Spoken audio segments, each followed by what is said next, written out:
All right, let's start here.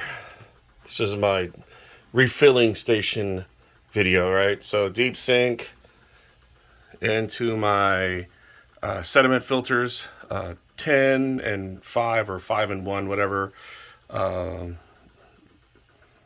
down to my 2 carbon, to my silicate puller, to my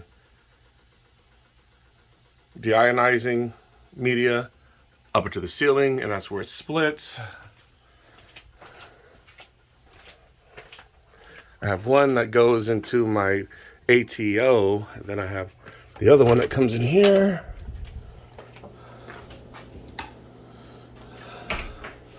All right, it comes down. This white tube is for filling up jugs like that with RODI. These are both salt.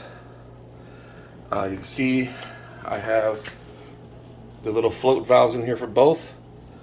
Inside I have a regular, like a pump. I have wave makers, I have heaters in here. Then I have my univalve, which dips down and then dips in and then down on both. The ball valve, which come to a T, to a union, to a pump. Majority of all of this was in this right here. I leave this open because I tried to do it where the fresh water over here would flow into this, but what I ended up having happen was it would just kind of flow back and forth, so this would eventually stop being fresh and started being a diluted salt.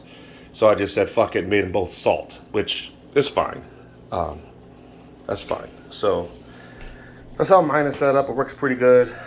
I run a pump to my tank, and how I do my refilling and emptying.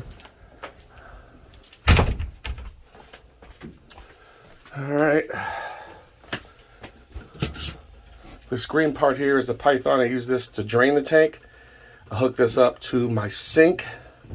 Then I run a hose to my aquarium, and I use this to kind of auto level. And then I'll take that same hose, unhook it from the Python, hook it to the pump, and that's what I'll pump in the fresh salt, the clean salt water, and that's how I do mine. I hope to fully automate it at some point, but right now I don't feel like building all that structure into the house because it's a rental. But when I buy a house, I'm certainly going to automate that shit. As promised.